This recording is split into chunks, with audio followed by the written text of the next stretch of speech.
श्रद्धा walker murder case में Delhi police तत्परता से जांच कर रही है। नेशनल मीडिया की लाइमलाइट भी इस केस पर बनी हुई है। दिल्ली पुलिस इस मामले में तह तक पहुंचने की कोशिश कर रही है। लेकिन क्या सभी ऐसे महिला संबंधी गंभीर अपराधों में पुलिस इतनी ही तत्परता से जांच करती है? इस सवाल का जवाब जानने के लिए हम उत्तर प्रदेश के कई शहरों में जा रहे हैं, जहां ऐसे ही महिला संबंधी गंभीर अपराध हुए, महिलाओं की हत्या हुई और नृशंस हत्या हुई। ऐसे मामलों में पुलिस की जांच कहां तक पहुंची है? क्या उन्हें अभी तक कोई सफलता मिल पाई है?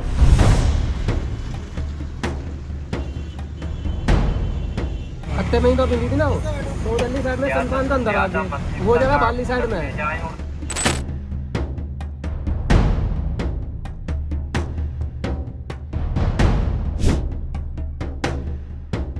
26 अक्टूबर 2020 का दिन था।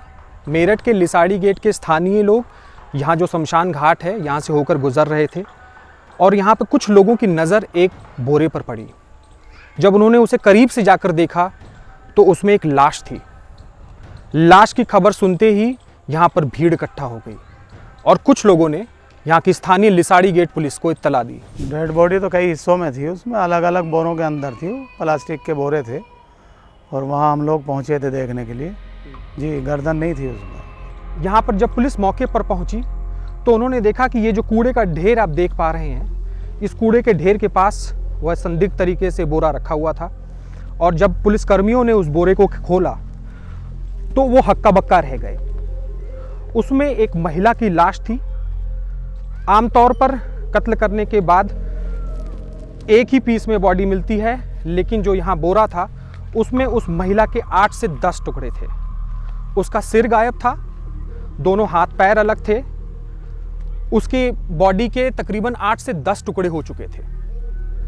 पुलिस के पास उस समय जो सबसे तत्काल जो वहाँ पे ज़रूरत दिख रही थी वो थी उस महिला के सर को ढूंढने की, क्योंकि अगर वो सर ढूंढ लेते तो कम से कम उन्हें उस महिला की आइडेंटिटी को असर्टेन करने में मदद मिल पाती।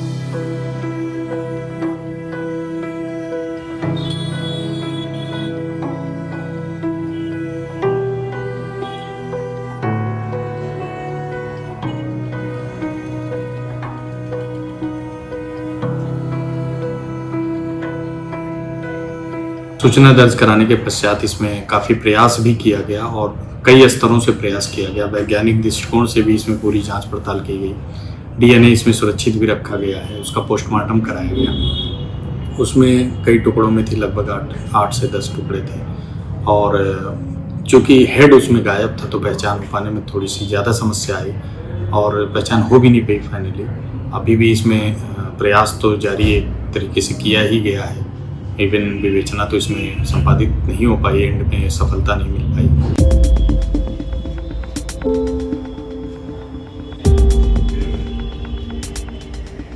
देखिए, कई बार पुलिस के संपर्क में हम भी रहे उस जो है केस के अंदर।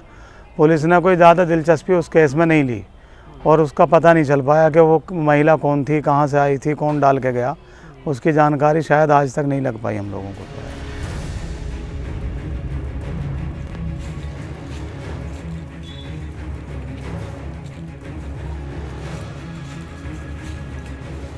मेरठ की दूसरी बड़ी घटना शहर के सबसे सुरक्षित माने जाने वाले लाल कुर्ती क्षेत्र के कैंट एरिया में हुई। अगर हम घटना की बात करें तो इसी साल 6 जुलाई को एक महिला जिसकी उम्र तकरीबन 30 से 35 साल के बीच बताई जा रही थी, उस महिला का शव, छत विक्षत शव जो है, अगर आप हमारे बगल में ये जो नाला देख पा रहे हैं, इस नाले में मिला था। उस समय जब अगर पुलिस वालों की बात करें जो इस पूरे घटना की जाँच कर रहे थे तो उनका कहना था कि यह शव जो है तकरीबन 20 से 25 दिन पुराना है, कई टुकड़ों में मिला था और उन टुकड़ों में सर समेत कई अंग जो है वो गायब थे। तकरीबन 2 से 3 महीने बीत गए हैं इस घटना को और अभी तक यहाँ की स्थानीय पुलिस यह पता नहीं लगा पाई है कि यह महिला कौन थी, उसकी किसने हत्या की और हत्या के बाद किसने उसका शव यहाँ ले आके नाले में डाल दिया।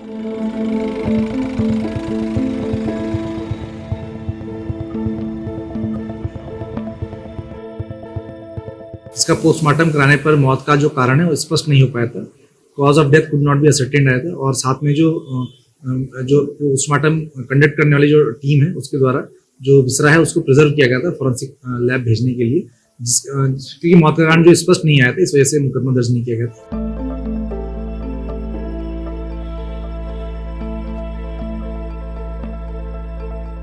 मेरठ के इन 2 केसेस की अगर बात करें तो पहले केस में मुकदमा तो दर्ज हो गया, लेकिन दूसरे केस में मुकदमा भी दर्ज नहीं हुआ। वह पुलिस स्टेशन के रिकॉर्ड बुक में एक अज्ञात महिला की लाश मिलने तक ही सीमित रह गया है। अगर मुकदमा नहीं दर्ज हुआ तो कोई जांच नहीं हुई, किसी भी तरीके के कोई प्रयास नहीं हुए यह पता लगाने के लिए कि वो महिला कौन है।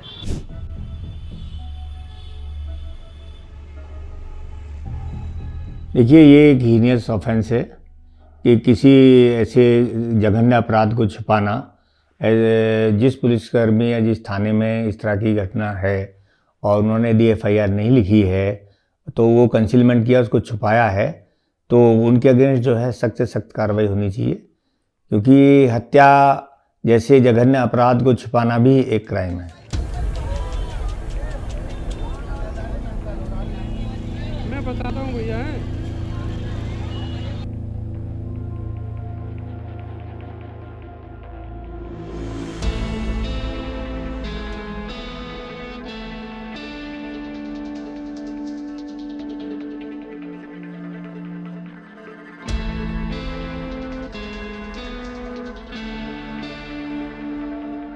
उत्तर प्रदेश के कई ऐसे क्षेत्र हैं जो हत्या के बाद डंपिंग ग्राउंड की तरह इस्तेमाल होने लगे हैं।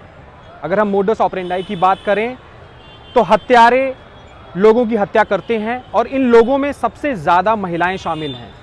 इनकी हत्या होती है, इनके शवों के टुकड़े किए जाते हैं और उनके शवों को जो है हाईवे के किनारे सुनसान जगहों पर ठिकाने लगा दिया जाता है। इसमें कुछ ऐसे मामले थे जिसमें पुलिस को सफलता मिली, लेकिन बहुत से ऐसे अभी भी मामले हैं जिसमें महिलाओं के साथ बर्बरता हुई, उनकी हत्या हुई, उनके शवों के टुकड़े हुए, उनके सर भी गायब मिले हैं, लेकिन अभी तक उन महिलाओं की पहचान नहीं हो पाई है। अभी तक पुलिस इन्वेस्टिगेशन में ये नहीं पता चल पाया है कि उनके हत्यारे कौन हैं, और इन्वेस्टिगेशन का हाल देखकर यह कहा भी नहीं जा सकता कि कब तक पुलिस को इन मामलों में सफलता मिलेगी।